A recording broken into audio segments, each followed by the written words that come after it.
जय हिंद। मैंने अभी तक आप लोगों को कक्षा 10 के महामैराथन क्लास से कार्बन और उसके यौगिक को शुरुआत कर दिया था।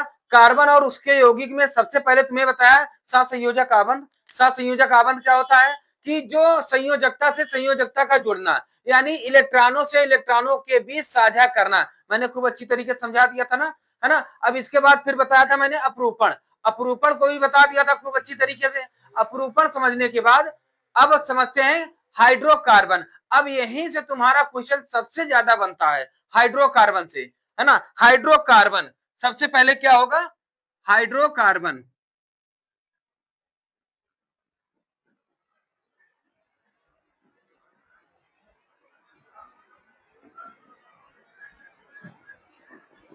देखो, इससे इसी से ही पता चल रही है जिसमें हाइड्रोजन और कार्बन का संयोग हो उसी को ही हाइड्रोकार्बन कहते हैं, है ना। जिसमें हाइड्रोजन और कार्बन का संयोग हो, जिसमें हाइड्रोजन और कार्बन का संयोग हो उसे हाइड्रोकार्बन कहते हैं, है ना। इसी से ही पता चल रही है। अब हाइड्रोकार्बन हमारा दो प्रकार का होता है।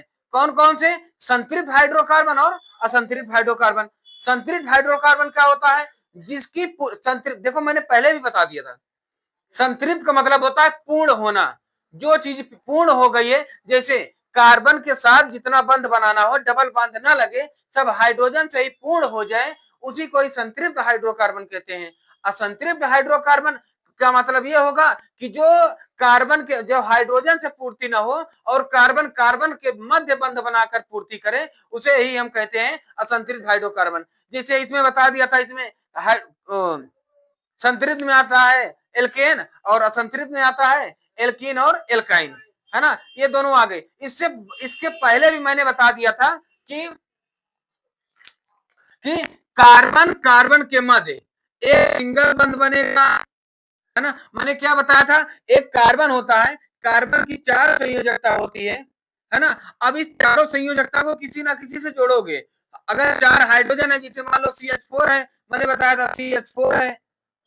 अगर CH4 है, 4 हाइड्रोजन है, तो एक हाइड्रोजन इनको देकर, एक हाइड्रोजन इनको देकर, इनको देकर इनसे बंध बना लो, है ना। इनसे बंध बना लो। जब इनसे बंध बन जाएगी, यही होता है सहसंयोजक बंध, है ना। अब कार्बन कार्बन के मध्य एक सिंगल बंध हो सकता है, जिसे अब 2 कार्बन आ गए, और कार्बन कार्बन के मध्य डबल बंध हो सकता है। कार्बन कार्बन के मध्य एक ट्रिपल बंध हो सकता है, लेकिन कार्बन कार्बन के मध्य 4 बंध नहीं हो सकता है। ये कभी नहीं होगा, है ना। इट इज नॉट एग्जिस्ट, ये नहीं, है ना। तो ये नहीं होगा, ये संभव है नहीं होगी, क्योंकि कार्बन कार्बन से अगर 4 बंध बनाए दोगे तो हाइड्रोजन या कुछ और कहां जाएगी, है ना। तो ये 4 नहीं होगा। ये आगे हम बताते हैं कैसे नहीं होगा। इस बात को समझ गए, इसको ध्यान देना, है ना।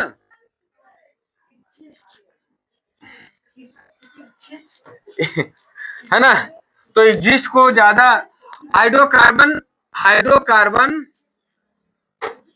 2 प्रकार के होते हैं। एक होता है एल्केन, दूसरा होता है सॉरी सॉरी संतृप्त और असंतृप्त। संतृप्त और असंतृप्त, है ना। संतृप्त में क्या आता है? एल्केन।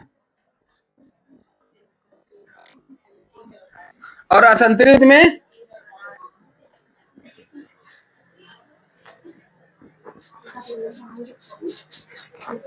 एल्कीन और एल्काइन। कई बार पूछा गया है ऑब्जेक्टिव में, निम्नलिखित में से कौन सा संतृप्त हाइड्रोकार्बन है? तो तुम बता देना संतृप्त हाइड्रोकार्बन। जैसे मान लो 1 नंबर पे, मैंने पहले ही बता दिया, एक बार फिर बता दूं। अगर 1 नंबर है तो मेथ लिखोगे ना, है ना। 2 नंबर है तो एथ लिखोगे। 3 नंबर का 3 अगर कार्बन है तो प्रोप लिखोगे। 4 नंबर है तो ब्यूट लिखोगे। 5 नंबर है तो पेंट लिखोगे। 6 नंबर है तो हेक्स लिखोगे। 7 नंबर है तो हेप्ट लिखोगे। 8 नंबर है तो आर्ट लिखोगे। 9 नंबर है तो नॉन लिखोगे। 10 नंबर है तो डेग लिखोगे, है ना। अब एक बात ध्यान देना, कह देगा कि निम्नलिखित में से कौन सा संतृप्त हाइड्रोकार्बन है। तो वहां पर अगर तुम्हें एल्केन में, जैसे एल्केन में मेथ प्लस एन, ये होगा मेथेन ना, है ना, तो ये तो हो गई मेथेन, मेथेन और एथेन, प्रोपेन, ब्यूटेन, पेंटेन आदि जैसे पूरा आ जाए तो ये क्या होगा, संतृप्त हाइड्रोकार्बन। असंतृप्त में निम्नलिखित में से कौन सा असंतृप्त का एल्कीन ग्रुप का है, ऐसे पूछ ले तो तुम बता देना। ये जो एल्कीन है, जैसे मेथीन हो गई, देखो मेथीन और मेथिल इसमें फर्क है, समझ गए, इन दोनों में फर्क है ना। मेथीन, एथीन, प्रोपीन, है ना, प्रोपीन, ब्यूटीन, पेंटीन, हेक्सीन, मतलब इन आएगी। अभी यहीं पर तुम्हें बता देना उसका सूत्र नामकरण, एक बार फिर करोगे, फिर उसके बाद अपना जाकर कर लेना, है ना। एल्काइन में जैसे कह दिया मेथाइन, मेथाइन, एथाइन, प्रोपाइन, है ना, प्रोपाइन, ब्यूटाइन, पेंटाइन आदि से सब होंगे। इतनी बात समझ गए, है ना। इसको जल्दी अगर लिखना हो तो इसको लिख लो, फिर इसके बाद हम बता दें।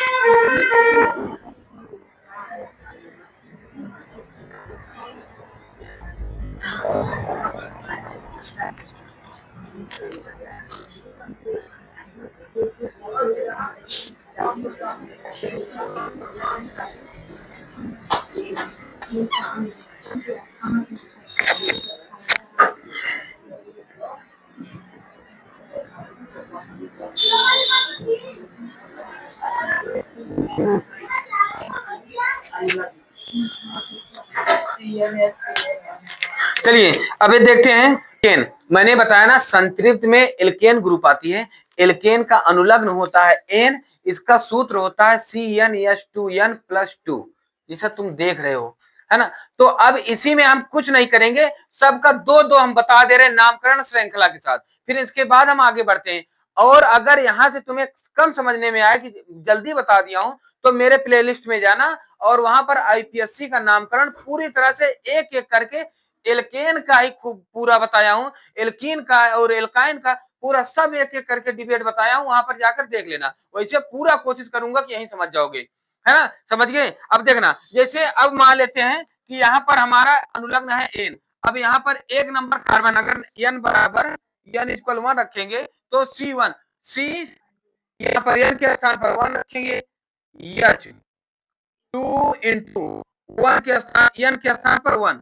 अब ये इंटू क्यों लगाया, क्योंकि ये 2 और n के बीच में मल्टीपल का सिंबल है ना, यहाँ गुणा का चिन्ह है ना, तो इसलिए यहाँ पर गुणा लगा दिए। अब ये प्लस प्लस 2, अब ये हो जाएगा C1 दिखाया नहीं जाता है, 2 × 2 दूनी 4, है ना, 2 2 जा 4 हो गई ना, तो CH4 क्लियर है। अब एक कार्बन है, एक कार्बन को में लिखेंगे प्लस ये अनुलग्न है एन का, इसलिए सूत्र बनकर मेथेन का, है ना। श्रृंखला जाकर वहां पर देख लेना, मैंने श्रृंखला भी इसका बनाया है ना। लेकिन एक बार ध्यान दे लो कि एक कार्बन है, एक कार्बन की 4 संयोजकता, चारों संयोजकता को मैं लिख दे डॉटेड टाइप का, किसी भी टाइप का तुम अपना पहचान, कोई कहीं इस तरह स्टार बना देता है, कोई ऐसे बना देता है, कोई कुछ भी, तो तुम जैसे भी जो समझो, मतलब हम सबका बिंदी दिखा दे रहे हैं डॉटेड, और हाइड्रोजन का भी डॉटेड दिखा दें। हाइड्रोजन 4 है, देखो 4 हाइड्रोजन है ना, तो 1 हाइड्रोजन, 2 हाइड्रोजन, 3, 4, 4 हाइड्रोजन हो गए, तो इन चारों हाइड्रोजन को एक एक संयोजकता दे दें। और मैंने बताया था इनके बीच बंध बनता है, तो इन्हीं बैलेंसी से बैलेंसी को हम जोड़ देंगे, है ना। अब ये तुम्हारे पास आ जाएगी,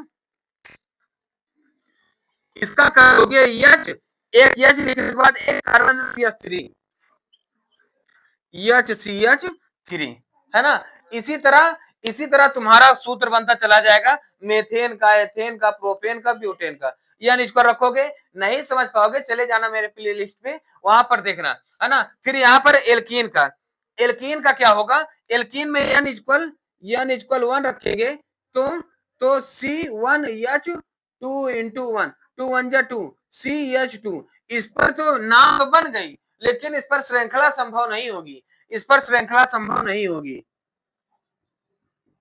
श्रृंखला संभव नहीं है ना। तो श्रृंखला संभव किस पे है, अब जाके देख लेना, है ना। तो आयन पे देख लेते हैं, इस पे n इक्वल 1 पे, इस पे तो यहाँ पर श्रृंखला संभव नहीं है, और इस पे तो नामकरण ही संभव नहीं है ना। क्यों संभव नहीं है, मैंने सब पूरी तरह बता दिया है। तो n इक्वल 1 पे जाकर देखोगे तो n equal 1 C1H2 into 1 minus 2, 2 1 जा 2 C1 1 चाहे दिखाओ चाहे नहीं, है ना। CH2 माइनस 2, तो ये जब जीरो हो जाएगी ना, तो हाइड्रोजन कभी जीरो ये हो ही नहीं सकती, इसलिए श्रृंखला संभव नहीं होगा। इस बात को समझ गए, है ना। तो ये होती है संतृप्त और असंतृप्त हाइड्रोकार्बन, है ना। इसको पूरी तरह से समझ गए। फिर इसके बाद अगली हेडिंग हमारी है, अगर आप इसे समझ गए हो तो अब हम देखते हैं इसके बाद अगली हेडिंग हमारी आती है समावयवी या समजातीय, समावयवी या समजातीय। इसमें आती है समावयवी। तो ये दो समावयवी और समजातीय दोनों में क्या फर्क है, देखो ये बहुविकल्पीय ऑब्जेक्टिव में तुम्हारा समझ लो। देखो मैं बार बार कह रहा हूं, ऑब्जेक्टिव में ही बच्चे फेल होते हैं। मेरे सारे क्वेश्चन सिर्फ ऑब्जेक्टिव रिलेटेड है, कि तुम ऑब्जेक्टिव में तो बिल्कुल नहीं फेल होगे। मेरा वादा 20 में 20 तुम करके आओगे, वादा रहा मेरा, है ना। अब ये समावयवी क्या होता है, मतलब जिनका परमाणु भार तो समान होता है, उसमें परमाणुएं तो समान होती हैं, लेकिन श्रृंखलाएं उनकी अलग अलग हो जाती हैं, है ना। जैसे अभी मैंने दिखाया था ना, जैसे CH4 को यहाँ पर CH3, है ना, इसको लिख सकते हो ना, अभी दिखाया था, है ना। तो मतलब इसी तरह इसकी श्रृंखला थोड़ा अलग अलग तरीके से बनाई जा सकती है। इसी को ही हम कहते हैं समावयवी, है ना, समावयवता कहते हैं, कि जिनके परमाणु क्रमांक तो या उनके परमाणुओं की संख्या तो समान होती है, लेकिन उनकी श्रृंखलाएं अलग अलग होती हैं, उन्हें समावयवता कहते हैं। अब इसके बाद दूसरा हमारा आता है समजातीय। समजातीय बहुत बार ऑब्जेक्टिव में एक तो तुम्हारा आई है, कैसे, जैसे दे दिया जाएगा कि जैसे एक क्वेश्चन दे दिया जाए, निम्न में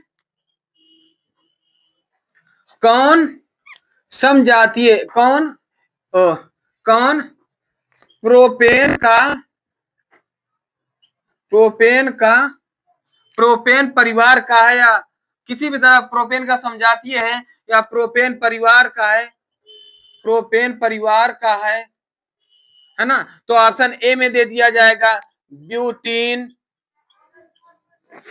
और बी में दे दिया जाएगा ब्यूटाइन, और सी में दे दिया जाएगा ब्यूटेन, या कोई और दे दे ब्यूटेन, और फिर और दे दे कि इनमें से कोई नहीं, या प्रोपीन, कुछ भी दे दे। तो ये ध्यान देना कि जो यहाँ पर कहा जा रहा है प्रोपेन एन ग्रुप का है ना, यहाँ प्रोपेन के स्थान पर प्रोपीन भी, butene, pentene, propyne, methyne, ethyne कुछ भी कह दे, तो जिस कंपनी का है उसी कंपनी का ढूंढना, है ना। जो रहेगी, अभी प्रोपेन कंपनी का कौन है, ए नहीं है, बी आयन का है नहीं है, सी एन का है ना। इसी तरह तुम्हारा प्रश्न आता है ना, तुम्हें इसी तरह इसका पूर्ण करना है, तो इसका आंसर हो जाएगा ब्यूटेन, है ना, सी आंसर हो जाएगा। इसी तरह ध्यान देना इसका, समझ गया इस बात को। फिर से एक बार समझ लेते हैं कि समावयवता क्या होती है, जिसमें परमाणुएं तो समान होती है, लेकिन इनकी श्रृंखलाएं अलग अलग होती हैं, है ना, उसे हम क्या कहते हैं, समावयवता, है ना। और समजातीय क्या होता है, जैसे कोई दो हम क्वेश्चन और दो तीन हम इससे बता दें, बहुत इंपॉर्टेंट है, जैसे दो तीन क्वेश्चन और आता है।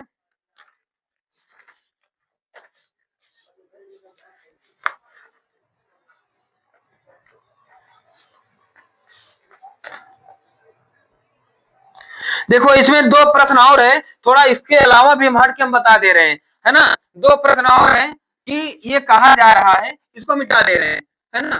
पहले समझाती है, करने के बाद इसको अलग से हम और बता देते हैं। देखो निम्नलिखित में से समजातीय श्रेणी है, निम्नलिखित में समजातीय श्रेणी है एंड सेकेंड एंड थर्ड, है ना। देखो तो ये कह रहा है, तो इस तरह ऑप्शन है। अब इसमें हम कैसे ढूंढेंगे, कैसे पहचानेंगे, तो समजातीय कैसे जानेंगे। मैंने कहा ना जो एक ही जाति का हो हम वो ढूंढते हैं। तो पहले ये देखते हैं CH4 हमारा किस कंपनी का है, मेथेन है ना, ये मेथेन है ना, ये मेथेन है। और C2H6, C2H6 ये मेथेन, ये एथेन है शायद, है ना। एथेन का मैंने सूत्र बताया था ना, तो CnH2n +2, तो इसपे C2H 2 2 4 C2H6 ये मेथेन ग्रुप का है ना, इसी कंपनी का है। तो इसी सूत्र में N=1 रखने पर, आया था C1H2 × 1 + 2, तो ये हो गया था यही ना सूत्र, CH4 यही आई थी ना। तो ये तो एक कंपनी है तो फिट है ना। अब दूसरी देखते हैं, ये CH3OH ये एल्कोहल ग्रुप का है ना, एल्कोहल है, यानी ये मेथेनॉल है। और ये क्या है, मेथेनोइक अम्ल है ना। क्रियात्मक समूह का उसमें का उस क्रियात्मक समूह का कार्बोक्सिलिक अम्ल का है ना। तो ये तो मेथेनॉल है, ये तो मेथेनॉल है। और ये क्या है, मेथेनोइक अम्ल है, मेथेनोइक अम्ल है ये, है ना। और इसी मेथेनोइक अम्ल को फॉर्मिक अम्ल कहते हैं। वो सॉरी, इसे सॉरी कहां से लिख दिया, ये इसे एथेनोइक है, ये दो कार्बन है, तो ये एथेनोइक है, ये एथेनोइक है। और इसे एसिटिक अम्ल भी कहते हैं, इसे एसिटिक अम्ल भी कहते हैं, है ना। अब फिर इसमें आ जाओ, ये तो हमारा क्या C2H6 ये तो यही है ना, एथेन, है ना, ये तो है एथेन, ये है एथेन। और ये क्या है, ये क्या है, मेथे, है ना, मेथेनॉल, है ना, ये तो है मेथेनॉल, यही वाला तो है ना। ये है मेथेनॉल, एक कार्बन है मेथ और ओएच लगा है आल, मेथेनॉल, है ना। ये तो मेथेनॉल हो गया। अब ये है, ये भी मेथेनॉल हुआ, मेथेनॉल हुआ। और ये क्या है, मेथेनॉल, और ये एथेनॉल। तो कहने का मतलब है, देखो इसमें दोनों एक ही ग्रुप के है ना, कि यानी मेथेन और एथेन एक कंपनी के हैं। और फिर इसमें एथेन और मेथेनॉल ये अलग अलग कंपनी के हैं, ये नहीं मैच कर सकते। और इसमें आज जो देखते हैं एथेन और मेथेनॉल, ना ये है ना ये है, ये है मेथेनॉल और एथेनॉल, ये दोनों एक ही कंपनी का है ना। तो हमारा ऑप्शन क्या होगा, पहला और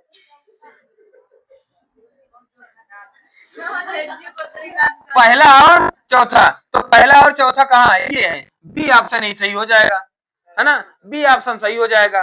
समझ गया इस बात को, है ना।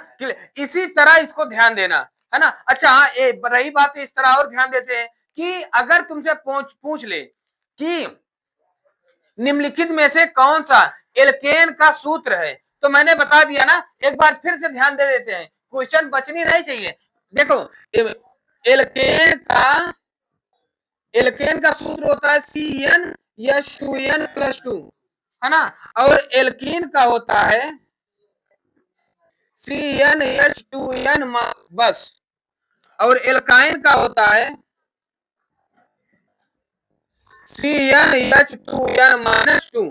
तो अगर तुमसे पूछ ले निम्नलिखित में से कौन एल्केन का सूत्र है, तो तुम कर लोगे। अगर एल्केन कह दिया जाए निम्नलिखित में से कौन प्रोपेन का सूत्र है, प्रोप में 3 आते हैं ना, है ना, निम्नलिखित में से कौन प्रोपेन का सूत्र है, तो यहाँ पर प्रोपेन एन कह रहा है, तो एन इसी ग्रुप का है ना, तो इसी में रख दोगे यार, प्रोप में 3 होती है, तो C3H 3 2 6 2 8 C3H8 हो जाएगा प्रोपेन का। और ये कह दिया निम्नलिखित में से कौन प्रोपीन का सूत्र है, तो इसी पर रख दोगे N=3, तो ये सूत्र क्या बन जाएगा, C3H 3 दूनी 6, है ना, ये हो जाएगी। और कह दिया जाए निम्नलिखित में से कौन सा ब्यूटाइन पेंटाइन हेक्साइन किसी का भी कह दिया जाए, है ना, तो जितना नंबर बोला जाएगा ये तुम्हें याद होना चाहिए पूरी तरह, बस समझ गए ना इस बात को, है ना। तो इसका जल्दी स्क्रीनशॉट ले लो, लेना है फिर हम आगे बताएं। अब समझातीय समझने के बाद अब हम समझते हैं कि पहले आईपीएससी नामकरण, हम तुम्हें आईपीएससी नामकरण में उसमें नामकरण पहले तो एल्केन एल्कीन एल्काइन का समझ ही गए। अब इसमें हम तुम्हें क्रियात्मक समूह का जुड़ना बता दें। देखिए अगर ज्यादा डिबेट में पढ़ना है तो मेरे प्लेलिस्ट में जाकर आईपीएससी नामकरण को देख लेना, वादा कर रहा हूं कभी तुम भूलोगे नहीं, है ना। इस बात को ध्यान देना, मेरा बस एग्जाम के पर्पज से है, इस बताना बस कि तुम एग्जाम में कभी मतलब जो अभी तक नहीं पढ़े वो तुम कंप्लीट कर लो बस, है ना। तो अब देखते हैं आईपीएससी नामकरण। अब इसमें ध्यान देते हैं कि ये सबसे पहले हम हेलो समूह का जुड़ना बता दें। पहले हेलो समूह का जुड़ना, अम्ल का जुड़ना, ये क्या तगड़ा मांगता है। एक बार भी नाम लिया ना, छोटा लड़का ही कैसे बनवाता है, बने खाता है, फिलहाल रुपये ज्यादा जरूरत उनके मामा का रहा है, लेकिन अब लड़के बनवाता है तो हम कुछ नहीं कहते, कितना हिम्मत करता है ये बहुत है। देखिए तो इतना है।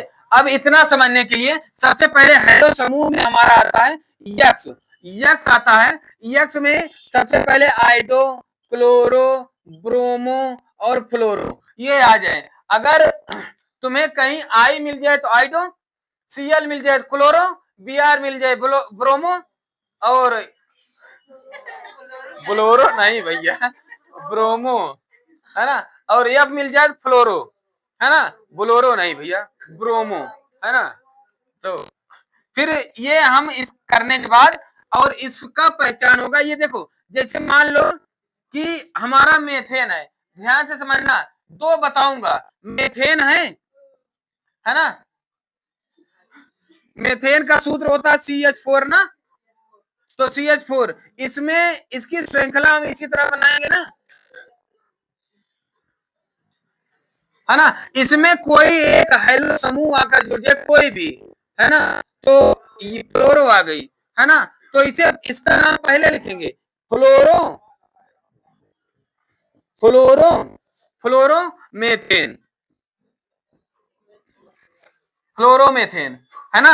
अब इसी में दो कार्बन है, ये तो मेथेन हो गई। अगर एथेन होता,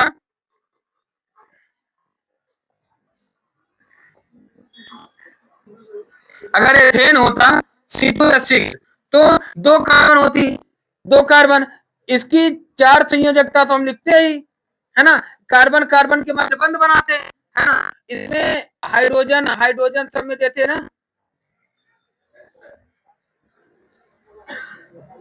हाइड्रोजन सब में देते हैं। अब फिर इसको अगर मान लो एक दो हटाकर हम कोई आई आई लगा दे, है ना, तो ये दो हो गई। तो मैंने पहले भी बता दिया ना कि एक रहेगा तो मोनो, दो रहेगी तो डाई, तीन रहेगी तो ट्राई, चार रहेगी तो, इसमें एक बात ध्यान देना, अगर एक ही जैसे आई आई है, ये डाई है ना, अगर ये मान लेते हैं यहाँ पर बी आर है तो हम बी आर को डाई नहीं करेंगे, ट्राई नहीं करेंगे कि ट्राई हो जाए, है ना, ये अलग हो गई, एक ही कंपनी का है तो उसे डाई कहेंगे। तो ये हो गई, देखो इसका सूत्र लिखोगे CH2 Br, अब इसका CH2 ये हो जाएगी ना। इसका नाम पूछ लेगा इसी तरह, है ना, इसी तरह नाम पूछ लेगा, तो क्या करोगे इसके, तो देखो अब तुम जो प्रतिस्थापी है ना, इसको मैंने पहले बता दिया है कि ये पहले नामकरण लिखा जाता है, तो डाइआइडो कर दो, तो ब्रोमो। अब थोड़ा तुम्हारे लिए समझने की बात ये होगी कि हम पहले आइडो करें कि ब्रोमो करें, है ना। तो एबीसीडी में जो सबसे पहले आता है उसी को ही तुम पहले लिखोगे, तो यहां पर सबसे पहले बी आएगी तो ब्रोमो, ब्रोमो, और फिर डाइआइडो, है ना। अब यहाँ पर नाम नंबरिंग भी कर सकते हैं, तो यहाँ पर कह दिया जाए, मान लो ये 1 2, है ना, तो 1 ब्रोमो, 1 ब्रोमो, 2 डाई आइडो, आइडो। अब दो कार्बन है तो कार्बन संख्या दो है तो हम करेंगे एथेन। इतनी बात समझ गए, है ना। इतना समझने के बाद फिर हम आ जाते हैं अल्कोहल पे, है ना। इसका जल्दी स्क्रीनशॉट ले लो, हम मिटा दें। चलो अब देखते हैं एल्कोहल का जोड़ना। अब एल्कोहल मतलब सिंगल बंध से OH जुड़ा रहेगा, है ना, हाइड्रोक्साइड आयन जुड़ा रहेगा। कैसे? जैसे मान लो मेथेन है CH4। अब इसमें अगर OH जोड़ दिया जाए CH3OH हो जाएगा।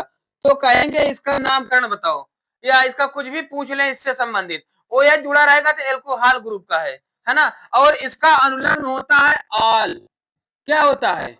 आल। कहीं कहीं अल भी कहते हैं, लेकिन ओ ए भी कहते हैं, फिर नामकरण में आल आ ही जाता है, इसलिए हम आल ही लिख रहे हैं। जैसे मेथेन है तो ये एक कार्बन है तो मेथ है, तो मेथेनाल हो जाएगा, है ना, ये मेथेनाल हो गया, मेथेनाल। और अगर दो कार्बन हो गए C2H5OH, है ना, इसे कहते हैं एथेनाल, एथेनाल। और फिर अगर तीन कार्बन हो गए CH3OH, तो ये हो जाएगा, तीन कार्बन है तो तीन कार्बन देखो तो प्रोपेनाल, है ना। मैंने इसको पूरी तरह से समझा दिया था। अब लेकिन एक बात थोड़ा और समझो, एक होती है एल्किल, जो इन दोनों के मध्य में एक होती है एल्किल। एल्किल की पहचान कैसे करोगे, इसको ध्यान लो। एल्किल, एल्किल का इसका अनुलग्न होता है इल, और इसका सूत्र होता है CnH2n+1, है ना। तो अगर n इक्वल 1 रखते हैं तो C1H2 × 1+1, CH2 CH3, तो ये हो जाएगा, एक कार्बन है तो मेथ प्लस इल क्या हो जाएगी, मेथिल, है ना। ये बीच में आने वाली, मैं बता रहा हूं कैसे। अब इसी तरह अब दो कार्बन हो जाएगा C2, यह 7 आ जाएगी, नहीं इसी पर रख लेना, देख लेना। तो C इस पर 2 हो जाएगी, H 2 2 जा 4 1 5, C2H5 आ गई ना, तो ये हो गई मेथिल है, तो ये हो जाएगी एथिल। इसी तरह मैंने वीडियो में बता दिया हूं पिछले, है ना, एथिल हो गई। तो इसी तरह प्रोपिल, ब्यूटिल, पेंटिल, हेक्सिल, मतलब इसी तरह सब होता चला जाएगा। तो अब इसमें आ जाए हम, ये यहाँ पर देखो ये CH3 है ना, देखो यहाँ CH3 मेथिल, है ना, तो ये मेथिल है, इसका साधारण नाम समझा दिया था, फिर देख लो, साधारण नाम मेथिल, मेथिल प्लस OH है तो आल लगाओगे, यानी एल्कोहल है ना, एल्कोहल का मेथिल एल्कोहल, मेथिल एल्कोहल, है ना, मेथिल एल्कोहल। और ये हो जाएगा एथिल एल्कोहल, ये एथिल एल्कोहल,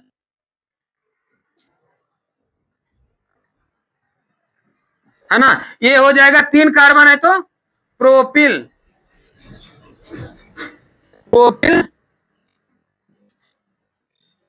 एल्कोहल, है ना। किसी भी तरह से तुम्हें नाम दे दे तो तुम आराम से कर लोगे, चाहे प्रोपेनाल कहें या प्रोपिल एल्कोहल कहें, दोनों का सूत्र एक ही है ना। इसी तरह ब्यूटेन, ब्यूटेनाल, पेंटेनाल, तो पेंटेनाल का पेंटिल धन एल्कोहल, है ना, इसी तरह हो जाएगी, है ना। इसका जल्दी स्क्रीनशॉट लो, फिर हम आगे बताएं।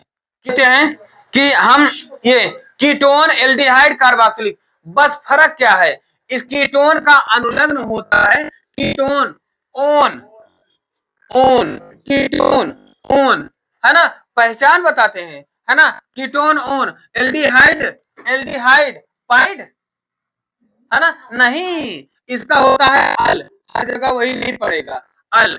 और कार्बोक्सिलिक अम्ल, तो इसका होगा ओइक अम्ल, इसका क्या होगा, ओइक अम्ल। दोनों में क्या होगा, देखो एक कार्बन है, इसमें भी कार्बन, इसमें भी कार्बन, है ना, इसका सूत्र। अब इसमें भी ऑक्सीजन डबल बॉन्ड से जुड़ा है, इसमें भी ऑक्सीजन डबल बॉन्ड से है, इसमें भी ऑक्सीजन डबल बॉन्ड से है ना। और एक इसमें भी भाई कार्बन की आवश्यकता होती है, चारों करो, है ना। फिर इसको करने के बाद इसमें दोनों तरफ एल्किल समूह का होना जरूरी है ना। मैंने अभी तुम्हें एल्किल समूह बताया ना, तो एल्किल समूह को आर से भी व्यक्त किया जाता है, जहां alkyl alkyl are equal CH3 ये लिखा जाता है ना। आर इक्वल CH3 ये होती है मेथिल, अगर आर तुम्हें दिख जाए तो मेथिल लिख लेना, है ना। और आर डैश कहीं दिख जाए तो इस पे आ जाएगी एथिल, प्रोपिल, ब्यूटिल, पेंटिल, इसमें सब आ जाती है, लेकिन आर पे केवल मेथिल ही लिखा जाता है ना, ये प्रतीक बनाया गया है। तो यहाँ पर ये दोनों तरफ आर आर होना चाहिए। अब एल्डिहाइड में एक तरफ एच रहे या एक तरफ तो आर रहे, दूसरी तरफ भैया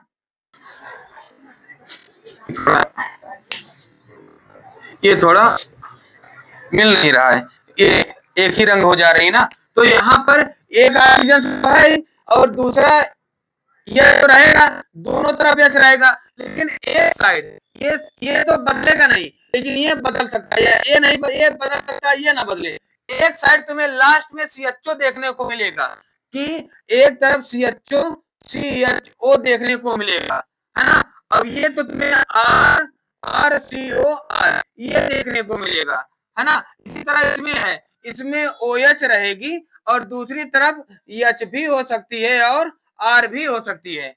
कहने का मतलब है कि तुम यहाँ पर देख सकते हो कि HCOOH भी और या RCOOH भी, है ना। अगर H रहेगा तो तुम ये देखोगे, R रहेगा तो ये देखोगे, है ना। तो इन दोनों में तुम देख सकते हो, है ना। आगे हम देखते हैं कैसे क्या होगा। देखो अगर ये हो गई, ये CH3 आ गई, CH3CO CH3, अगर ये हो गई तो इसका नाम क्या करोगे, तो 1 2 3 कार्बन है ना, है ना, 3 कार्बन है तो 3 कार्बन पे प्रोप लिखोगे ना, कार्बन कार्बन के मध्य देखो सिंगल बंध बना है तो एन लगाओगे तो ये प्रोपेन हो गया, प्लस प्लस। अब यहाँ पर क्या करोगे, ओन लगाओगे, क्योंकि दोनों तरफ एल्किल समूह है ना, बीच में ऑक्सीजन है ना। तो अगर इस तरह तुम्हें मिल जाए बीच में ऑक्सीजन, दोनों तरफ एल्किल समूह, तो तुम क्या करोगे, ओन, तो क्या हो जाएगा, प्रोपेनोन, है ना। फिर इसी तरह ब्यूटेनोन, पेंटेनोन, हेक्सेनोन, ये सारा नामकरण जाकर वहां पर प्लेलिस्ट पे आराम से देख सकते हो, है ना। फिर यही क्रिया हो जाएगी। अब जैसे प्रोपेनोन हो गया, अब मान लो ये CH3 CO, अब C2H5 आ गई, तो ये तो देखो 2 कार्बन 3 4 कार्बन हो गए ना, है ना। अच्छा इसका नाम एक और बता दे तो देखो मैंने अभी जो एक ही कंपनी अगर 2 रहे तो उसे डाई कहते हैं ना। यहाँ देखो 2 CH3 है, एक और ये 2, ये दोनों CH3 है ना, तो इसे डाई कह सकते हो, डाईमेथिल कीटोन, डाईमेथिल कीटोन ये कह सकते हो ना साधारण नामकरण में, है ना। इसी तरह इसको भी कह सकते हो, देखो ये मेथिल ये एथिल कीटोन, वैसे तो ये साधारण नामकरण में क्या हो जाएगा, मेथिल एथिल कीटोन, है ना। और फिर इसका क्या हो जाएगा, ये तो IPSC नामकरण इसका क्या होगा, 2 1 3 1 4 कार्बन है तो क्या हो जाएगा, ब्यूटेनोन, है ना। बड़ा आराम से कर लोगे, कोई दिक्कत नहीं है इसमें, है ना। इसी तरह इसका भी है ना। इसका जल्दी स्क्रीनशॉट ले लो तो हम आगे बताएं। चलिए अब देखते हैं हम कीटोन को, इसका RCOR, है ना, इसकी पहचान ये भूलना मत, यही RCOR पहचान है इसकी। अब इसका देख लेते हैं, अगर यहाँ पर H है, अगर H है तो ये क्या होगा, HCHO, है ना। इसका नामकरण करोगे तो एक कार्बन है तो मेथेन, मेथेन प्लस अल क्या हो जाएगा, मेथेनल,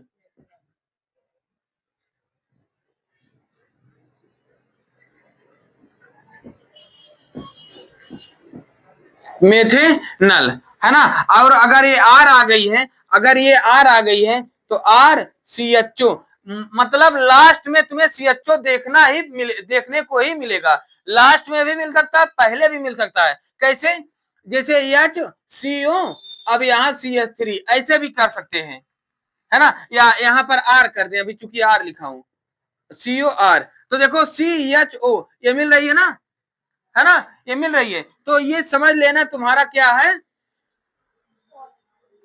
एल्डिहाइड कंपनी का, है ना। तो इसका तुम नामकरण क्या करोगे, इसका नामकरण करोगे तो ये एक कार्बन है 2 कार्बन हो जाएगी ना, CH3 CHO, है ना।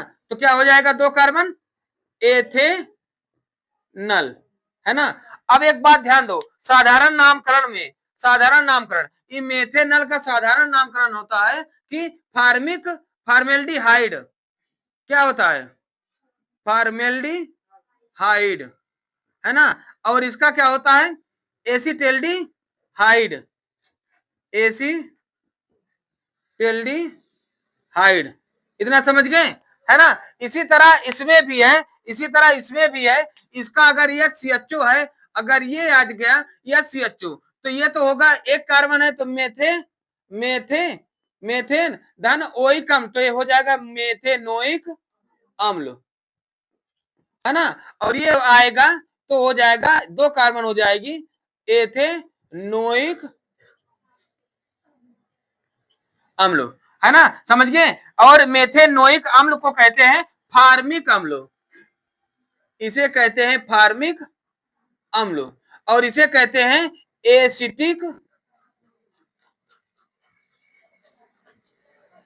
है ना, एसिटिक अम्ल, समझ गए ना। ये समझ गए पूरी तरह, है ना। इसका जल्दी से स्क्रीनशॉट ले लो, फिर हम आगे बताएं। अब चलिए अब देखते हैं कि अब सब कुछ समझ गए, आईपीएससी नामकरण सब कुछ समझ गए। अब इसके बाद हम ईंधन देखते हैं। ईंधन हमारा क्या होता है, वो एक पदार्थ जो जलने पर उष्मा देते हैं। मतलब ईंधन को खूब अच्छी तरीके से समझा दिया हूं, है ना। अगर पिछला वीडियो हमारा देख लिए हो ना, तो तुमसे कहीं बचेगा नहीं है ना। ईंधन तो जैसे जो जलाओगे, जैसे कोयला है ना, जो लपक देती है, जिसमें लपक आती है ना, दूर से ही सेकना पड़ता है ना, ठंडी आ गई है जानते हुए, है ना, जैसे कोयला पेट्रोलियम आदि, है ना, समझ गए। अब ज्वाला, जो जिसमें उजाला निकलता है, ज्वाला का मतलब उजाला, जिसमें उजाला निकलता है, उसे क्या कहते हैं, वह स्थान जहां ईंधन के जलने के समय गैसीय पदार्थों का दहन होता है ना, ज्वाला कहलाता है। ज्वाला 2 प्रकार के होते हैं, पहला जो अदीप्त, दूसरा दीप्त। दीप्त क्या होता है, जिसमें जिसमें आग निकलती है ना, जिसमें आग निकलती है, या कहा जाए जो पीला होता है उसे दीप्त कहते हैं, अदीप्त जो नीला होता है ना। इसको पूरी तरह से समझ गए हो। अब इसके बाद तुम्हें बता दिया था एथिल एल्कोहल बनाने की विधि इन्हीं दोनों में से एक आती है ना। तो इनको खूब अच्छी तरीके से समझा, बनाने की विधि में चले जाना मेरे प्लेलिस्ट में, खूब अच्छी तरीके से तुम्हें वहां समझ में आ जाएगी। तो यहाँ एथिल एल्कोहल यानी C2H5OH है ना, C2H5OH ना। अगर तुम यहीं से कर लोगे, देखो इसका सूत्र होता है C2H5OH, है ना। इसको बनाने की विधि, तो अगर किसी का भी ग्लूकोज के साथ करा दो क्रिया, फिर तुम ले जाकर लास्ट में बनाना, है ना, तुम्हें आसानी से प्राप्त हो जाएगा। फिर इसके साथ इसका उपयोग पूछा जाएगा। तुम्हें तो पता ही है ना, सिरका इसी को तो कहते हैं, है ना, सिरके का सूत्र यही होता है ना। और इसका उपयोग जो घाव वगैरह घाव हो जाती है शरीर में, कभी चोट लग जाती है, तो उसको साफ करने में इसका प्रयोग, और दारू वगैरह में तो इसे पता ही है ना। तो ये सब होती है ना। तो एथेनोइक अम्ल इस सॉरी, सिरका का सूत्र बोल दिया क्या मैं, वो मिस्टेक हो गया, है ना, मिस्टेकिंग, है ना। तो सिरका वहां चला गया, बल्कि नीचे था सिरका, है ना, सिरका ऊपर चला गया, बहुत दुष्ट है ये सिरका, है ना। फिर चलिए इसको देखते हैं। तो एथेनोइक ये होगा C2H5 CH3 करो, उस तरह तुम नहीं समझ पाओगे, CH3COOH, है ना। इसको बनाने की विधि, तो मतलब कुल मिला के तुम्हें सब वही कुछ पता है, सब कुछ जानते हो, नहीं प्ले लिस्ट में जाकर इसको देख लेना पूरी तरह से। फिर उसके बाद यही चीज साबुन अपमार्जक बनाने की विधि, यहाँ भी बस हल्के बता दिया हूँ। साबुन का मतलब क्या होता है, गंदी चीज जो भी गंदगी होगी, कपड़ा गंदा होगा, या चेहरा जो काला होगा, गोरा हो जाएगा, यही तो साबुन से गोरा होता है भाई। वो आज देखिए कितने कितने बड़े बड़े साबुन आ गए हैं, है ना। कहते हैं भैया क्या लक्ष्य लगाते हो का, है ना, है ना। तो चलिए, वो मतलब ये सोडियम और पोटेशियम के वसा लवण से होते हैं, जिनमें साफ करने के गुण पाए जाते हैं, है ना। इसको उसमें खूब अच्छी तरीके से समझा भी दिया हूँ। बनाने की विधि में क्या होता है, इनको ठीक से लिख दो पहले, ये पढ़ने में, इनको ट्राई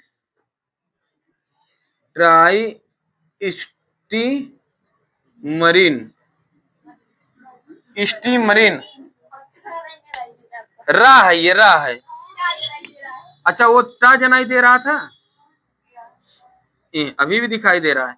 एक तो रा और टा में थोड़ा है ना। अब ये ग्लिसरॉल तो है ही, है ना। तो कहने का मतलब है जब ट्राइस्टीमरीन और सोडियम हाइड्रोक्साइड के साथ क्रिया होती है तो ग्लिसरॉल तथा साबुन प्राप्त होता है ना। समझ गए इस बात को। अब इसी तरह डिटर्जेंट भी है ना। अब इनका उपयोग पूछा जाता है। उपयोग में सभी जानते हो कि ये किसका उपयोग किया जाता है ना। मुंह धोने में तो किया ही जाता है, और कपड़ा धुलने में। और हाँ, एक बात ध्यान देना, कई बार ऑब्जेक्टिव में पूछा गया है कि निम्न मतलब साबुन या डिटर्जेंट में कौन कौन जलीय विलयन के साथ क्षारीय गुण देता है, तो साबुन देता है ना। और हाँ, ये मृदु जल में झाग देता है, मतलब थोड़े जल में। ज्यादा जल हो जाए तो झाग नहीं देता ना। जिस साबुन लगा रहे हो मान लो तो पानी सूख जाती है तो झाग देता है ना, फेना होना होता है ना। तो अगर ज्यादा पानी रहे तो बह जाता है सब, है ना, नहीं उसमें बनता। फिर यही काम, और हाँ, इसका मतलब ये नरम कपड़ों में अगर इसका धुलाई कराओ, नरम कपड़े से साबुन से धुलो तो खराब हो जाती है ना। तो इसलिए इसका डिटर्जेंट अलग बना गया जो डिटर्जेंट पे आती है ना। इसका जल्दी स्क्रीनशॉट ले लो, फिर हम आगे बताएं। हाँ, देखिए, अब कार्बन और उसके यौगिक में सब लगभग बता दिया। कुछ प्रश्न है जो तुम्हारे सामने रखने चल रहा हूं, कि जैसे पहले आ गया कि बेंजीन का संरचना सूत्र क्या है। बेंजीन का मैंने पहले भी बता दिया है ना। बेंजीन हमारा क्या होता है, बेंजीन का सूत्र होता है, बेंजीन बेंजीन का सूत्र होता है C6H6। इसकी संरचना जब बनाओगे तो एक कार्बन, दो कार्बन, तीन कार्बन, चार, पांच, छह, ऐसी श्रृंखला बनेगी ना। हर कार्बन की संयोजकता 4 होती है, तो एक एक पहले इनसे जोड़ दो, पहले एक एक जोड़ दो, है ना, एक एक जोड़ दो। अब इसकी 2 हो गई, इसकी 2 हो गई, इसकी 2, सबकी 2 हो गई ना। सब में एक एक हाइड्रोजन दे दो, सब में एक एक हाइड्रोजन दे दो, एक एक हाइड्रोजन दे दो, है ना। तो अब ये देने के बाद अब तुम्हारी कितनी संयोजकता बच रही है, तो इसकी 3 है ना, ये जोड़ दिया 4 हो गई, है ना। अब फिर ये तो 4 हो ही गई है, तो ये अगर जोड़ दे यहाँ पर ये 4 हो जाएगी, है ना। अब यहाँ पर 4 हो जाएगी, है ना। कुल मिला के श्रृंखलाएं बन गई ना बेंजीन की, है ना। इसको इस तरह भी लिखा जाता है, इसको इस तरह भी ऐसे लिख दिया जाता है ना। ये इस तरह भी लिख दिया जाता है, तो ध्यान देना है बेंजीन है। समझ गए ना इसको।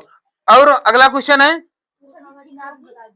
और हाँ चलो इसी बात पे आप फिनाल भी बता दें, फिनाल भी बता दें।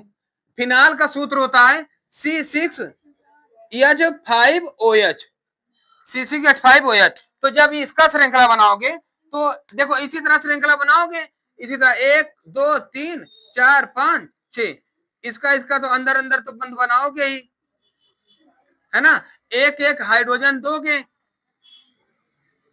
बस इसमें इसमें 6 हाइड्रोजन थे तो 1 2 3 4 5 6 दे दिए, लेकिन इसमें 5 हाइड्रोजन है, 1 2 3 4 5, यहाँ पर OH दे दे हम, एक OH है ना हाइड्रोजन के स्थान पर, है ना। तो बस यही कर दें, बाकी फिर श्रृंखला इसका डबल डबल बंद हम दे दें, है ना। हाँ, प्यूरान, इसमें नीचे एन लग जाएगी, है ना। टालुइन का जब करोगे तो यहीं पर इसी के स्थान पर यहीं पर OH के स्थान पर CH3 लगा दो, है ना। प्रीमिडीन, है ना। अच्छा सब बना दे, है ना, चलो सब बना दे।